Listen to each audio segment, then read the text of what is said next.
This is Dig It With Imani, the podcast. Miss Tanzania Organization nasema kwamba hapana, hawezi kwenda, tunataka kumbeka mtu mwingine. Kwa hiyo kuna mtafaruku mwingi hapo sana. Kitu gani ulikifanya mpaka kufikia hatua ya kusema ulikwenda kinyume na mkataba? Kwa sababu naamini kitu kikiwa mtandaoni ni ngumu sana kuzuia. Madaktari walikuwa wakikwambia nini? Nikimuona naweza nikapanic, nikaanguka, tukaenda hospitali, nikalazwa. Rose, ukipewa fursa ya kufuta kitu kimoja kwenye mtandao kinachohusu wewe, ungefuta nini? 1, 2, 3. This is Dig It With Imani, the podcast. Hujambo na karibu kwenye episode nyingine ya podcast yako pendwa kabisa ya Dig It With Imani, na leo tunajadili kuhusiana na swala la afya ya akili na matumizi ya mitandao ya kijamii kwa wanawake maarufu hapa nchini Tanzania. Na kati naye ni Rose Manfere ambaye ameshawahi kuwa Miss Tanzania mwaka 2020, sio? Karibu sana Dig It With Imani Rose. Asante sana. Za siku nyingi. Nzuri kweli. Mwaka mzima umekuwa Miss Tanzania mwaka 2020. Wenda wewe ni Miss ambaye ulishikilia taji kwa muda mrefu sana. Safari yako ilikuwaje? Ilikuwa refu zito lakini fupi. Ilikuwa ni nzuri sana. Ilikuwa ina ups and downs nyingi sana, lakini ilinikuza sana. Kwa mtu ambaye ndo anamuona leo Rose Manfere, unaweza kujitambulisha vipi kwake? Mimi ni Rose Manfere, Miss Tanzania 2020, lakini pia ni media personality, ni host, lakini ni influencer pia. Kabisa, unavyoonekana tu mtu anashawishika kukutazama, kukujua zaidi. Wewe ni mtumiaji mzuri sana wa mitandao ya kijamii, lakini pia ukurasa wako unapendeza sana, hasa wa Instagram. Mimi nikipita kwenye Instagram yako kiukweli na enjoy, kwa sababu sioni umisi peke yake, naona safari, naona vipindi vyako vya fashion ambavyo unafanya, naona lifestyle kidogo. Unaposti mwenyewe, maudhui unatengeneza mwenyewe? Yeah, kabisa. Kweli? Na simamia kila kitu ambacho kinaposti. Yeah. Kwa maana hiyo una interest ama unapenda pia kutengeneza maudhui? Yes, napenda. Na ni kitu ambacho inaniingizia pesa, so yeah. Nimependa kwamba unaposti mwenyewe kwenye mitandao yako ya kijamii. Umeshawahi kuposti kitu kikawakwaza mashabiki zako ama mtu? Hapa sasa tunarudi kwenye kipindi cha mwaka 2021, kipindi ambapo ulitokea changamoto ya kwenye upande wa mimi kwa Miss Tanzania. Kwa chochote nilichokuwa nikipost, kulikuwa kuna attacks nyingi zilikuwa zinatokea, hata kama haihusiani na urembo. So ya kipindi hicho nakumbuka. Ni maudhui, aina ya maudhui ambayo ulikuwa ukiposti ndio yalikuwa yanawakwaza watu, ama tu ni kwa sababu mtu maarufu amepost? Hapana, ilikuwa ni kwa sababu ya vitu vinavyoendelea mtandaoni. Kwa hiyo mimi siongei kuhusu chochote, kwa hiyo watu wanakuja wanaongea pale kwenye comment section. Yeah, unajua ile unapost hata picha tu umekaa unakunywa juice, lakini watu wanakuja wanakukumbusha sasa vipi, kwa nini hiki, kwa nini kile, lakini haikuwa zaidi kunididimiza, ilikuwa kwa sababu watu walikuwa wanataka kujua kinachoendelea. Nini kilitokea Rose? Imepita miaka mingi, 25 sasa, kwa 2020. Sikumbuki vizuri kusema kweli, lakini kulitokea changamoto baada ya kuwa crowned kwa Miss Tanzania, na ikapelekea mimi kutokwenda Miss World. Na kubwa zaidi ilikuwa likizungumzwa ni kutokana na kwamba kuna vitu vya kimkataba ambao umebleach mkataba na vitu kama hivyo, yani umeenda kinyume na mkataba. Lakini ilikuwa ni topic nzito sana, kwa sababu unajua tasnia hizi ziko chini ya serikali, ambao pia kwenye upande wetu sisi BASATA tunaingia pale. Kwa BASATA ilihusika kwa upande mkubwa sana kwenye kujua nini kinaendelea. Kwa pale kulitokea mtafaruku mkubwa sana baina ya BASATA na organization, kwamba mrembo huyu tunavyoona anatakiwa asamehewe aende Miss World. Miss Tanzania Organization nasema kwamba hapana, hawezi kwenda, tunataka kumbeka mtu mwingine. Kwa hiyo kuna mtafaruku mwingi hapo sana, kupelekea sasa watu kutaka kujua kinachoendelea. na mtandao ukaanza kuongea. Bahati mbaya ulikuwa husemi kwamba yani kimetokea kwa naongea. Unaweza kuniambia leo kwamba kwa maelezo yao ni kwamba ulivunja makubaliano ya mkataba ama ulikwenda kinyume? Yeah. Kwa wao kwa maelezo yao wanasema kitu gani ulikifanya mpaka kufikia hatua ya kusema ulikwenda kinyume na mkataba? Siwezi kusema ni nini exactly kwa sababu sasa hiyo ni kitu ambacho tu mimi niliamua kukibeba kama ndio kosa pekee, lakini nadhani yalikuwepo tena makosa mengine ambayo sasa ndio yalikuwa naongelea zaidi mtandaoni kuliko hata kule ambao tulikuwa tukidiscuss BASATA. Na kimoja wapo ni ile kwamba leo wamefanya matangazo ambayo litakuwa usifanye. Lakini pia haikuwa ni matangazo. Yaani hivi vitu vingi tu vilitokea, lakini siwezi kusema saizi miaka mingi ishapita haitosaidia chochote, lakini tu ndio ikanipeleka kwenye ida. Ile kitu ilikuathiri vipi hususan ulivyokuwa ukiingia mtandaoni? Kwa kiwango kikubwa sana. Nilipata mental illness. Nilipata depression, anxiety, panic attacks. Niliumwa. Yani tukifupisha hapo, niliumwa kabisa. Sikuwa chizi, ndio ile kama nimeruka na akili, lakini niliathirika kiakili mpaka unajua unawaza kujiua, una vitu kama hivyo. Kwa hiyo yani athirika kwa kiwango kikubwa sana. Na kipindi hicho sikuwa sana mtu wa mtandao. Chukua sikuiweka sana wazi. Kiasi cha kwamba nilivyokuja kurudi kila mtu anasema, ulikuwa wapi? Watu hawajui kama nilikuwa na kulia huko. Ili kuchukua muda gani kubulia? So kuna kama stages. Ilifika stage ambayo niko naumwa kiasi cha kwamba sitaki kuona mtu. Yani nikiwa nyumbani hata bugeni ama jirani akija siwezi kumuona. Nikimuona naweza nikapanic, nikaanguka, tukaenda hospitali, nikalazwa. Yani nilikuwa namna hiyo. Yani tuseme nilikuwa na aibu iliyopitiliza. Yani nikiniona tu najisikia kwamba unataka kuongea chochote kinachohusiana na matatizo yangu.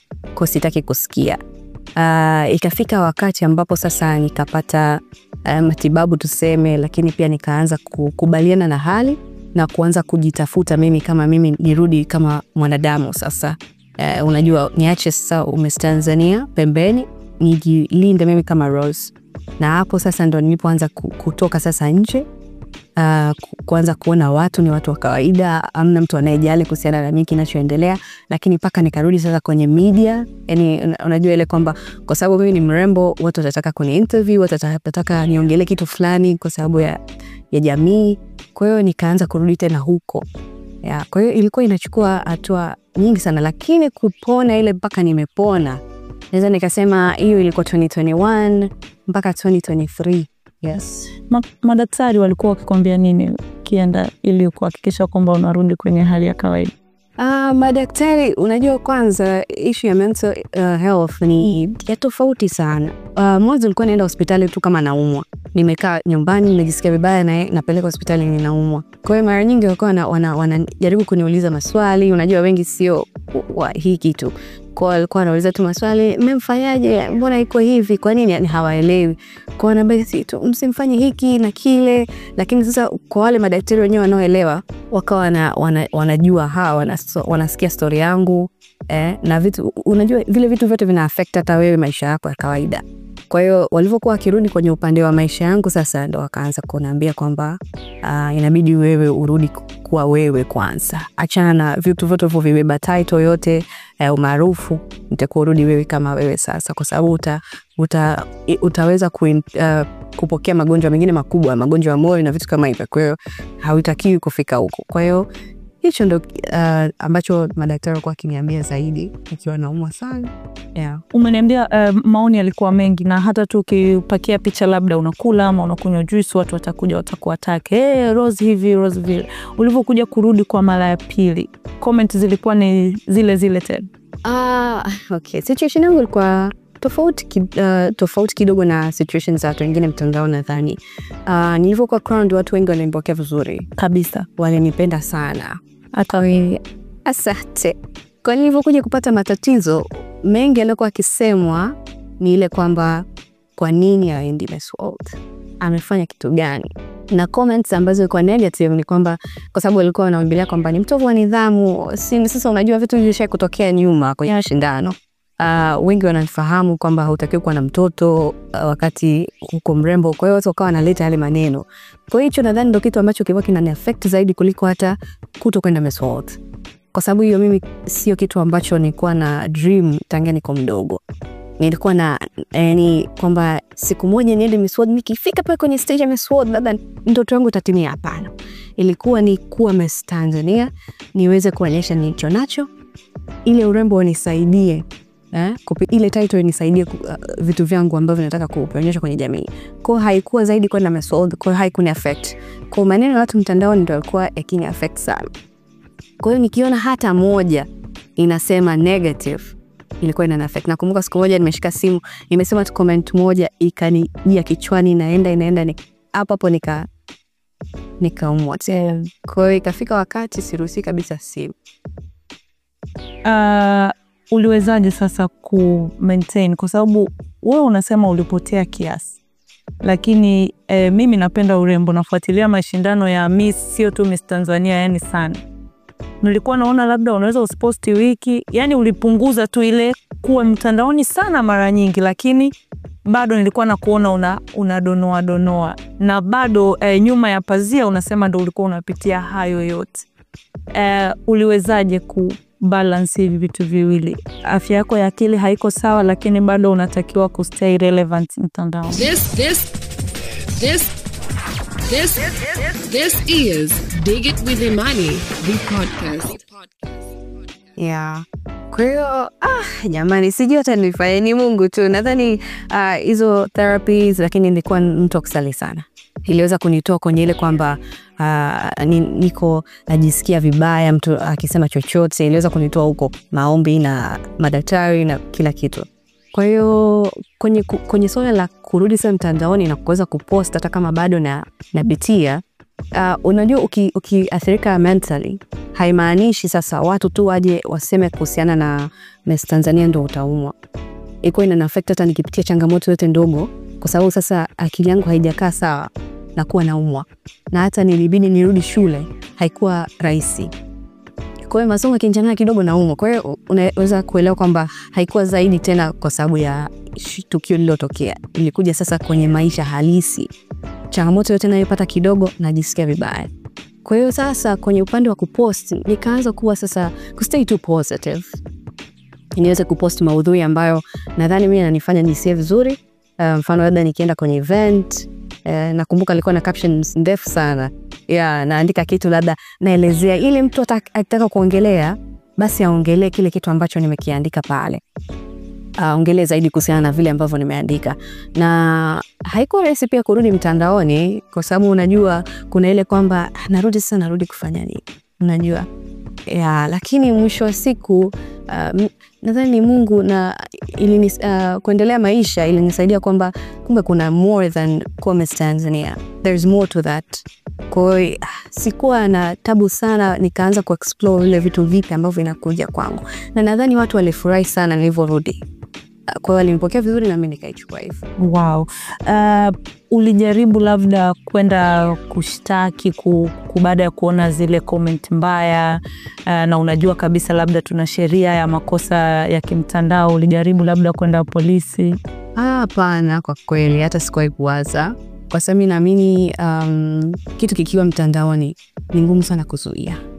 Na hata kwenye hizi unajua kiingia labda Instagram wapi wana zile agreements, na kitu kikishawekwa pale mtu yote anaweza kukitumia. Labda tu ndio hivyo akiwa anatumia kwa namna tofauti, kwa matusi na vitu kama hivyo inaweza kuwa mbaya. Kwa hiyo niliweka hiyo kichwani kwanza. Kitu kikiwa mtandaoni kipo tu, uwezo kukizuia. Lakini pia ni kama napunguza sasa kupost ili watu wasiweze kuniattack. Kwa hiyo ndo namna niliyotumia, lakini sikuweza kumshtaki mtu kwa sababu niliamini sitaweza kuzuia mtu kuongea. Rose, ukipewa fursa ya kufuta kitu kimoja kwenye mtandao kinachohusu wewe, ungefuta nini? Sio kama sina kitu ambacho nataka kifutwe. Unajua kwa nini? Mimi naamini ile mitikisiko yote ambayo nilipitia ni story nzuri ambayo mtu akija kuangalia, kijana mdogo, binti mdogo akija kuangalia itamuinspire. Kwa sababu baada ya kupitia changamoto zile zote ambazo watu wako wanaziona na ambazo hawazioni, hawazifahamu, lakini leo nipo hapa unanihoji, imekuwa ni history, lakini imekuwa sio tu history pekee, inafunza. Kwa hiyo ni kitu ambacho mimi mwenyewe najivunia.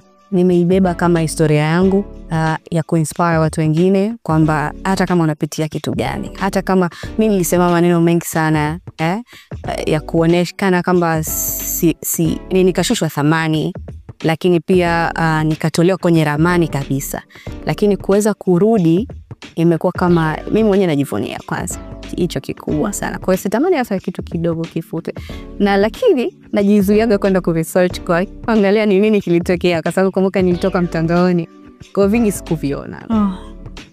Rose, kuna wanawake wengine maarufu kama wewe, icon kama wewe, watu ambao wanawatazama kama kioo kama wewe, na huenda wanapitia kitu kama ulichopitia wewe ama kinachofanana na wewe kwa namna moja ama nyingine, lakini bado jamii inawadai, bado mtandao pia unawadai, kwa sababu tayari kuna mwingine akilala akiamka anatamani kwenda kuangalia kwenye ukurasa wa Rose leo amepakia kitu gani.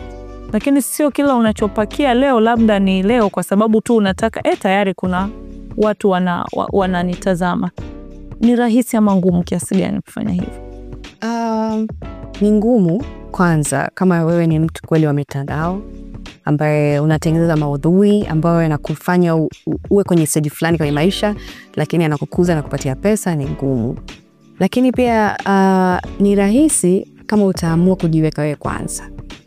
Na hicho mimi ndo ninachotumia siku zote, hata sio tu kipindi kile, hata sasa hivi. Ukiangalia kwenye January sikupost maudhui mengi sana. January 2025. Ni kwa sababu nilikuwa napitia na mimi mambo yangu huku ya kifamilia.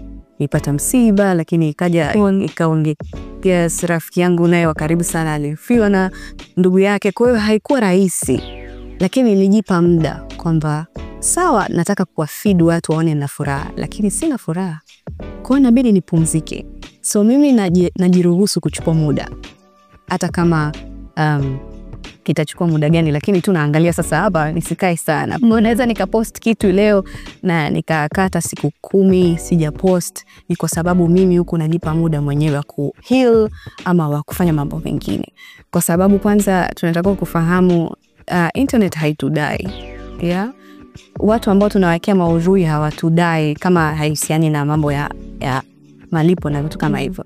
Kwa hiyo tusitake kuonyesha watu kwamba tuna furaha kama hatuna. Yani ukiaccept ile kitu kwamba I'm not okay, inakuwa ni mwanzo wa kuwa okay, kwa sababu sasa unajua shida ni kitu gani, unaanza kuangaikia ile shida. Lakini ukitaka kuonyesha watu kwamba nina furaha ambayo sina, inakuwa hausolve ile changamoto ambayo iko nayo. Kwa mara nyingi mimi nafanya hivyo. Nasikitika sana ambavyo naonaga watu wanapojaribu kuingia mitandaoni zaidi kuliko kukaa kujitathmini na watu wao kwa karibu. Najua kwa sababu siku hizi tumezoea mitandao, lakini kwa mimi binafsi siona kama ni njia nzuri sana kutafuta msaada. Watu wanakuuliza usipokuwa mtandaoni for some time. Wananiuliza sana, unaongea nini? Mara nyingi wananiuliza pale ambapo sasa nimerudi, tulikumisi, ulikuwa wapi na vitu kama hivyo. Kwa hiyo nitaangalia tu namna ya kujibu, kwa sababu huhitaji kuwa stress watu. Na mimi kitu kikubwa ninachokijua ni kwamba mtu anaweza kusolve changamoto yake mwenyewe kwanza kabla ya kwenda kwa watu wengine. Kwa hiyo hata ukiwaambia watu I'm not okay, hamna mtu atakupa comfort ili unahitaji. Kabisa. Mfano kama mimi ni mtu ambaye kama siko sawa, ni mgumu sana kusema hata wako watu wangu karibu. Nahitaji mtu ambaye atatamani kufahamu kama siko sawa. Unaona ni ngumu kiasi gani?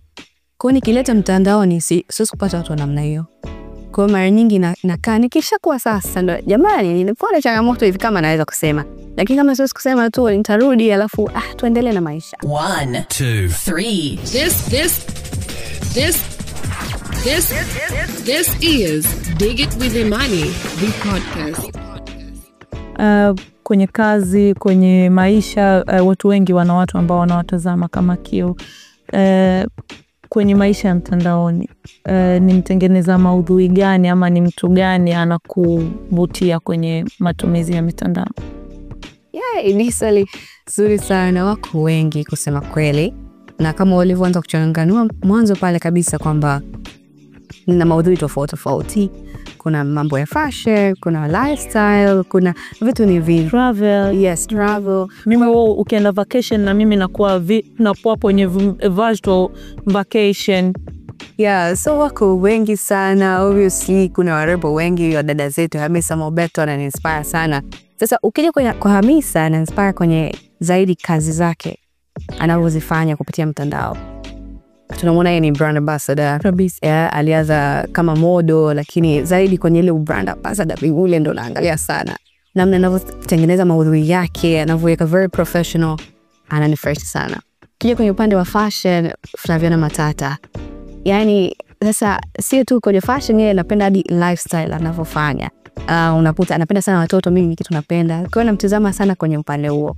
Kwa kaka zaidi sana nakuwa sisi wafuatili sana, lakini zaidi sana nakuwa napendelea tu kuangalia, labda kuona yeye ni mtu wa namna gani. Yes. Mkaka gani unamwangalia sana? Idris Sultan. Kutokana na haya ambayo umepitia Rose, kama ungepewa nafasi ya kubadili kitu chochote ama sheria yoyote inayohusiana na makosa ya mtandaoni, ungebadili nini? Wangu. Unajua kitu ambacho kinafanya makosa yatokee ni uhuru wa mitandao.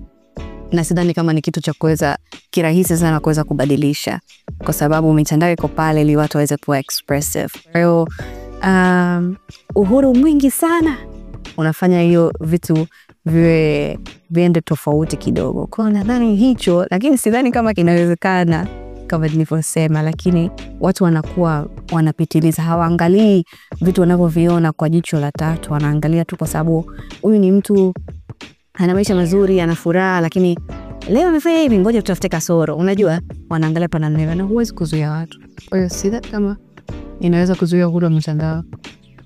Kuna mitazamo tofauti kuhusiana na namna ambavyo wanawake tunaonekana kwenye mitandao ya kijamii, na huenda sisi tuko kwenye hatari zaidi ya kukutana na hizo bullying na harassment mbalimbali. Wewe kwa experience yako kwenye haya majukwaa, ungetamani nini kibadilike kwa jinsi ambavyo mwanamke anachukuliwa mtandaoni? Kabla hatujaenda kwa namna ambavyo wanawake wanachukuliwa mtandaoni, inabidi wanawake wenyewe wajue ni namna gani wanajiweka mtandaoni. Tuna maisha mengi tunaishi kwenye jamii zetu kwa namna tofauti, lakini wewe unataka watu wakuchore kama mwanamke wa namna gani kwenye mtandao. Nadhani hicho ndio kitu kikubwa sana ambacho wanawake wanatakiwa kufahamu. Mimi hapa unaweza ukakaa na mimi ukajua ni mtu labda naongea sana, ni mtu labda niko namna tofauti ambayo unaona kwa mtandao. Ni kwa sababu nina vitu ambavyo ndo naruhusu peke yake mitandao ione. Siwezi kaeka kila kitu kwenye mtandao. Kwa kuanzia hapo nadhani tunaweza kuweza kusolve tu vitu vingi ambavyo vinatokea kwenye mtandao. Lakini mkuja kwenye upande mwingine sasa, maudhui yashaekwa tayari. Sijui sasa kwa namna gani, lakini mimi nadhani msichana mwenyewe ama mwanamke anatakiwa ajijue namna gani anajiportray kwenye mtandao, ili asiweze kupata hizo comments tofauti. Ni hivyo same applies to unachotaka watu wakuongelee mtandaoni. Unajua zilikuja hizi kiki. Kwani watu wanatengeneza kiki? Kwa sababu wanataka kuongelewa kwa namna ile kwenye mtandao. Kwa hiyo ikitokea changamoto unatakiwa uwe tayari, kwa sababu mimi nikifanya kitu nataka niangalie pros and cons. Kuna impact nzuri gani mtapata, impact mbaya gani itatokea, na ikitokea niko tayari. Na hiyo nilifanya pia kwenye kipindi cha Miss Tanzania. Wakati naingia kwenye mashindano, nilijua kabisa ukiingia kwenye ulimwengu ambao watu wanakuona, kuna namna utapokelewa vizuri na kuna namna utapokelewa vibaya. Kwenye ubaya huko kwa kiasi gani kaona nitaweza kubeba. Kwa hiyo hata nilipotokea ile kubwa sikutegemea, lakini ilibidi nipambane nalo kwa sababu niliona tangia mwanzo kuna hivi vitu vinaweza kutokea. Na hisi ndio maana nimeweza kutoka kwenye ile changamoto kabisa. Kwa nadhani kwenye upande huu mwingine ukienda hivyo ni fresh kabisa. Kwa msichana ambaye anatamani kuwa kama Rose, natamani umwambie what does it cost to be Rose? Kosa. Mungu wangu, kwa Rose Mtvera ni shughuli kubwa sana. Sana. Nadhani kuwa mtu yoyote ni shughuli kubwa sana. Lakini sasa ukiniuliza mimi upande wangu ni ngumu sana, kwa sababu ni mtu ambaye sitaki kukata tamaa. Yaani kukata tamaa ni kitu ambacho sitaki kukiruhusu kwenye maisha. Na unaweza ukaelewa kwamba ukiingia kwenye kitu, kukata tamaa inaweza ikaja kama option. Na ndo is the only easy way out. Kwa hiyo kama unataka uendelee kupambana kuumia, endelea kushikilia pale. Lakini mwisho wa siku kuna matokeo mazuri.